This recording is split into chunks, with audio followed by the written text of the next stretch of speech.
Hello friend, welcome to my YouTube channel program Guru Drashti, The Right Vision. Friend, this is my third video. Before it, I made two videos.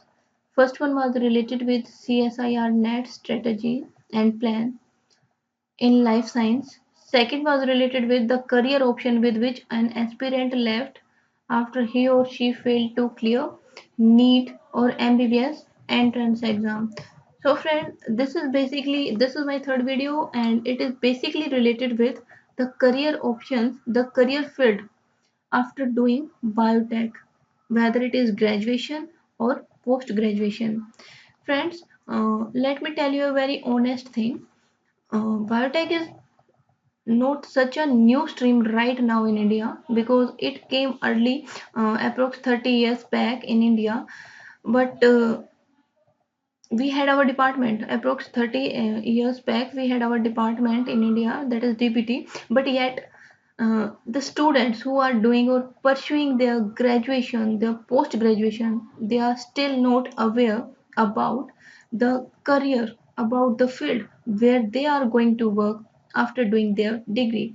So the students, that's why I made this video, so that the guys who are thinking to take admission in graduation biotech, or who are doing the PG, the post graduation in biotech, may know something more about the biotechnology. Okay, so let's begin, friend.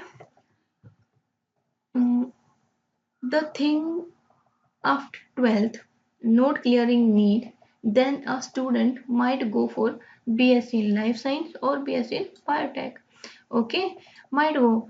But if a student opt for BSc biotechnology, then I would suggest you should have very strong interest in research work.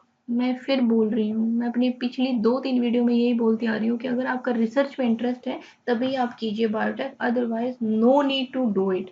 Okay, so if you guys are thinking that you should take biotechnology in your graduation, then please first of all ask yourself that are you really interested in doing it, or simply because you didn't clear this NEET or MBBS entrance then you are going for it. Okay, so अगर आपका interest है then you should go for BSc biotechnology. BSc biotechnology मैं आपको फिर बता रही हूँ, अगर हम स्कोप वाइज बात करें, देखिए सबसे बेस्ट तो क्या है अपना नीट है, हमारा एमबीबीएस है. बीइंग अ मेडिकल स्टूडेंट, आपने इतनी मेहनत की है 11th-12th में by studying this biology physics chemistry, आपने इतनी मेहनत की है, तो you deserve something better. That is the best one is MBBS. But अगर आप वो कर ही नहीं पा रहे हैं तो उसके बाद क्या आता है हमारे पास, बीएससी आती है. बीएससी में अगर मैं बीएससी बायोटेक की बात करती हूँ, बीएससी बायोटेक में आपकी लैब वर्क होगा, आपके इसी में से अलग अलग सब्जेक्ट्स होंगे, जैसे आपकी इम्यूनोलॉजी हो जाएगी, ठीक है, देन आपकी जेनेटिक्स हो जाएंगी, ओके, देन वायरोलॉजी हो जाएगी, देन और बहुत सारी इसकी बायोकेमिस्ट्री हो जाएगी, जैसे बहुत सारी इसकी सब स्ट्रीम्स हो जाएंगी जो उनके सब्जेक्ट्स होंगी. ओके, ग्रेजुएशन में तो आपको ये सारे सब्जेक्ट पढ़ने होते हैं ग्रेजुएशन में, ठीक है. तो आप ये पढ़ के आई डोंट थिंक कि आप लैब में जाके बहुत बड़ा मतलब रिसर्च टाइप का कोई वर्क कर पाएंगे. नहीं, नॉट पॉसिबल, क्योंकि अभी तो सिर्फ आपका बेस बनाया जाता है.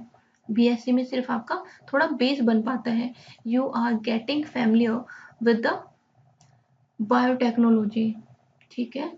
अभी आप उसमें सिर्फ एक ग्रेजुएट हुए हैं, तो उसके बेसिस पे आपको क्या जॉब मिल सकती है. अगर आप चाहते हैं ग्रेजुएशन के बाद ही जॉब करना, तो आप क्या जॉब मिलेगी. देखिए, सबसे पहली बात तो ये कि ग्रेजुएशन के बाद बहुत ज़्यादा बिटर ट्रूथ है ये, कि ऐसा बोल देते हैं हम कि आप जाके जॉब कर लीजिए, ये कर लीजिए. नहीं, पहली बात तो आप अगर बीएससी के बाद जॉब ढूंढेंगे बायोटेक में, बहुत रेयरली मिलेगी आपको कोई जॉब. और मिलेगी तो कहाँ मिलेगी, कंपनीज में मिल जाएगी आपको, ठीक है, कंपनीज में मिल जाएगी. उसमें भी आपको बिल्कुल लो ग्रेड की, जैसे कि बिल्कुल जूनियर लेवल की जॉब्स मिलेंगी, ठीक है. टेक्नीशियन में भी टेक्नीशियन तो खैर बहुत बड़ी होगी, उसके लिए तो एमएससी होनी चाहिए। आपको बिल्कुल एक minimum I think 8-10,000 per month, इससे ज़्यादा इम्पॉसिबल है। ओके, सिंपल बीएससी बायोटेक के बाद। तो आई सजेस्ट यू कि अगर आप सीरियसली एक बार इस फील्ड में आ गए हैं तो आप मास्टर्स कीजिए, और अगर आप अपने करियर को और अच्छा देखना चाहते हैं तो PhD is the best best best for biotech. ठीक है, अब हम एमएससी की बात कर लेते हैं। एमएससी के बाद हम एलिजिबल हो जाते हैं जो नेशनल लेवल के एंट्रेंस एग्जाम हैं उनको फाइट करने के लिए। नेशनल एंट्रेंस एग्जाम्स जैसे कि सबसे पहले हमारा नेट हो गया, सीएसआईआर वाला नेट हो गया। दूसरा जो डीबीटी होती है उसका एक एग्जाम होता है बेट, अप्रोक्स ये होता है मार्च के महीने में होता है ये। और इसमें कितने स्टूडेंट्स लेते हैं ये जीआरएफ के लिए? अप्रोक्स 100 के अप्रोक्स जो होते हैं ये टोटल स्टूडेंट्स लेते हैं, आई थिंक सो। थोड़ा चेंज हुआ होगा बट इतने ही स्टूडेंट्स लेते हैं ये डीबीटी बैट में। फिर आईसीएमआर का जो जेआरएफ है वो होता है आईसीएमआर के लिए। सो ये जो एंट्रेंस लेवल एग्ज़ाम है, जो नेशनल लेवल के एंट्रेंस एग्ज़ाम्स हैं, अगर आप इनको क्वालिफाई कर लेते हैं, अगर आप इनको क्वालिफाई करके अच्छी सी एक रैंक अचीव कर लेते हैं, आपके पास जेआरएफ होती है। अगर आपके पास जेआरएफ होती है तो चीज़ें हैं वो बहुत आसान हो जाती हैं। आपको जो अच्छे से इंस्टीट्यूट्स हैं उनमें आपको अच्छी सी जाते ही आपको अच्छा सा, क्या बोलूँ मैं आपको, लैब मिल सकती है, अच्छी लैब मिल सकती है आपको। रेप्यूटेड जो लैब्स हैं इंडिया में उनमें आप काम कर सकते हैं। आपको पीएचडी मिल जाती है अच्छे से इंस्टीट्यूट में। ठीक है, अगर आपके पास ये जेआरएफ वगैरह है। दूसरा, जैसा आपको पता ही है कि जब हम जेआरएफ होती है हमारे पास तो हमें मंथली क्या मिलता है? एक स्टाइफन मिलता है। देखिए, मैं मेरी इंस्पायर फेलोशिप थी तो उसके अंदर 25,000 थी। 2016 की बात है ये। और जो डीबीटी बैट है, आईसीएमआर जेआरएफ है और सीएसआईआर नेट की जो जेआरएफ है, इनमें क्या है, इनके अकॉर्डिंगली सब में थोड़ा थोड़ा वेरिएशन होता है। किसी के 30, अभी तो खैर गवर्नमेंट्स और बहुत सारे इनिशिएटिव्स लेके आ रही है, इनको थोड़ा इंक्रीज करने की कोशिश कर रही है, तो थोड़ा चेंज हो सकता है। बट हाँ, इतना कहूँगी कि अगर आपके पास जेआरएफ होती है तो आप इंडिपेंडेंट हो जाते हैं फाइनेंशियली। ठीक है, you are not going to be a burden on your parents for the further studies. Okay, so और एमएससी के बाद आप क्या कर सकते हैं कि आपके पास ना और ऑप्शंस क्या आते हैं। देखिए, अगर आपके पास ये नहीं हो पाया, जेआरएफ नहीं है, नेट नहीं कर पा रहे हैं आप, तो आप एमएससी के बाद आप बीएड कर लीजिए। अगर आप ये कर नहीं पा रहे हैं, आपके पास इंटरेस्ट ही नहीं है आपका लैब में, आप गलती से आपने बीएससी कर ली और अब चाहते हैं कि यार बस इससे ज़्यादा I can't do research, so I suggest you, अभी भी इतना लेट नहीं हुआ है, सिर्फ 3 साल गई हैं अभी। मास्टर्स अगर आप कर रहे हैं तो उससे पहले आप एक बीएड डिग्री कर लीजिए। ठीक है, टीजीटी के लिए आप एटलीस्ट एलिजिबल हो जाएंगे, और बाद में अगर आप चाहें तो फिर आप एमएससी साथ साथ साथ कर सकते हैं। इससे क्या होगा कि आपके पास एक जॉब तो होगा, ठीक है, एक जॉब सिक्योरिटी भी होगी आपके पास, और फिर आप इतनी टेंशन से, इतने ज़्यादा प्रेशर से आपको पढ़ाई नहीं करनी पड़ेगी। ठीक है, तो दूसरा वही, बायोटेक के बाद आप टीचिंग कर सकते हैं। ठीक है, अगर आप स्कूल में जाना चाहते हैं तो बीएड कर सकते हैं, ग्रेजुएशन के बाद कर सकते हैं, एमएससी के बाद कर सकते हैं। ग्रेजुएशन के बाद करेंगे तो टीजीटी बनेंगे, पोस्ट ग्रेजुएशन के बाद करेंगे तो पीजीटी बनेंगे। ओके, तो इसमें कोई नुकसान नहीं है आपका एमएससी करने में भी। तो अगर आप टीचिंग कर रहे हैं, करना चाहते हैं, सॉरी, तो सबसे पहले तो आपके मैं पहले से बता रही हूँ आपके अपने हर वीडियो में कि जो आपके कॉन्सेप्ट्स हैं, this should be very fine, should be very clear, you have a very crystal cut clearance on each and every concept, okay, of your subject। आप नॉलेज ऐसी होनी चाहिए कि बच्चे उसे अच्छे से ग्रैस्प कर पाएँ, अच्छे से कैच कर पाएँ। अच्छा टीचर होना लिटरली वेरी टिपिकल, हालांकि इंडिया में लोग क्या करते हैं कि जब और कोई ऑप्शन नहीं बचता तो सोचते हैं टीचिंग ज्वाइन कर लेते हैं, बट नहीं, आप यूएसए जैसी अच्छी अच्छी कंट्रीज में जाइए, वहाँ पे सबसे ज़्यादा इनकम किनकी होती है, सैलरी किनकी होती है, टीचर्स की होती है, क्योंकि वहाँ पे स्टूडेंट्स को 12th के बाद ही पता होता है कि उन्हें क्या करना है। अपने इंडिया की तरह नहीं है कि एमएससी कर ली उसके बाद सोचते हैं कि बीएड कर ले, ऐसा नहीं है। ओके, सो देखिए, आप अगर आप सोचते हैं कि हाँ ठीक है, I am interested in this subject, then आप अगर नेट भी क्लियर कर लेते हैं तो आप कॉलेज में प्रोफेसर जा सकते हैं। और उसके बाद अगर आप अच्छी रैंक के लिए ट्राई करना चाहते हैं, then PhD is the must right now. PhD तो आपके पास होनी चाहिए, क्योंकि अगर आप अगर आप कॉलेज में जाएंगे या फिर यूनिवर्सिटी की बात करिए, अगर आपके पास सिर्फ एमएससी और नेट है तो आपकी जो डेजिग्नेशन है वो उतनी हाई नहीं हो सकती। It's not equal to PhD fellow. Okay, जो आपके फेलोज हैं, अगर उनके पास पीएचडी डिग्री है तो ऑब्वियसली उनकी जो डेजिग्नेशन होगी it's much upper than yours. Okay, so अगर आप अपने फर्दर चाहते हैं कि आपकी जो पोजीशन है, आपका जो करियर है उसमें प्रमोशन हो, तो PhD is the must.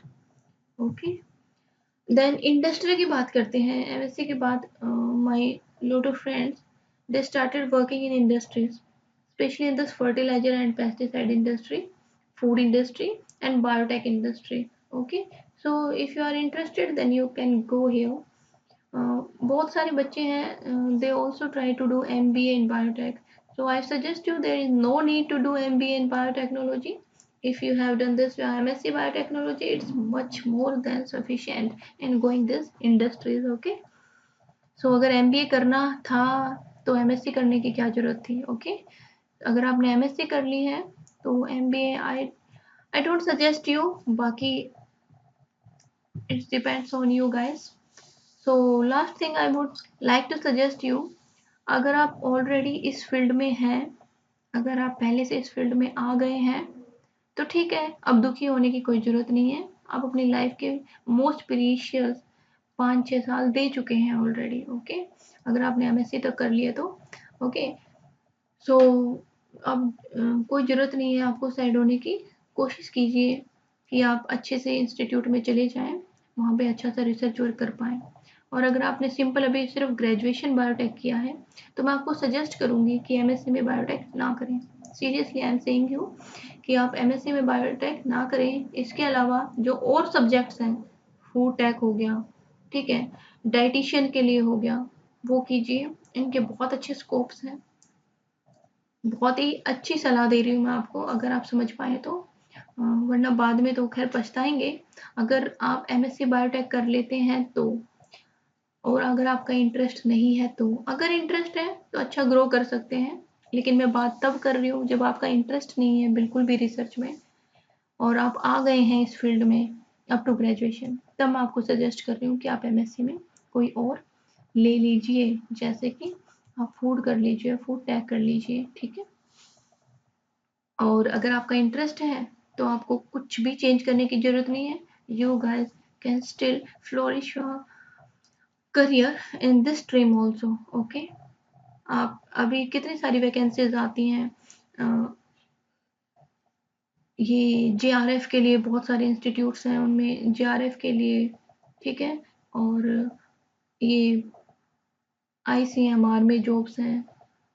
Then अगर आप ढूंढेंगे, आपको थोड़ा सा, हाँ है इसमें थोड़ा सा आपको स्ट्रगल करना पड़ेगा, आपको हर जगह इसकी कंपनीज नहीं मिल सकती। नॉर्थ इंडिया में तो स्पेशली बहुत कम मिलेंगी आपको बायोटेक से रिलेटेड कंपनीज वगैरह। हाँ, साउथ इंडिया में फिर भी है इसका स्कोप, लेकिन हम नॉर्थ इंडिया की बात करें तो जैसे एमबीए और एमसीए करने के बाद आप किसी भी कंपनी में जा सकते हैं, या फिर खुद भी 3-4 कंप्यूटर रखा और कुछ भी बस डिज़ाइन कर दिया, वेबसाइट वगैरह, कोई भी अगर आप कुछ करना चाहते हैं तो that would be very easy if you have done MCA और MBA, but it is not in the case with MSc biotechnology, because आप इसमें अपनी खुद की तो लैब बना नहीं सकते, इट्स जस्ट इम्पॉसिबल। और लैब वगैरह में जाने के लिए you have to struggle a very lot. This is my very honest review I am saying you guys. Okay, so thanks a lot. I hope you guys liked it. Okay, thank you. Thank you very much.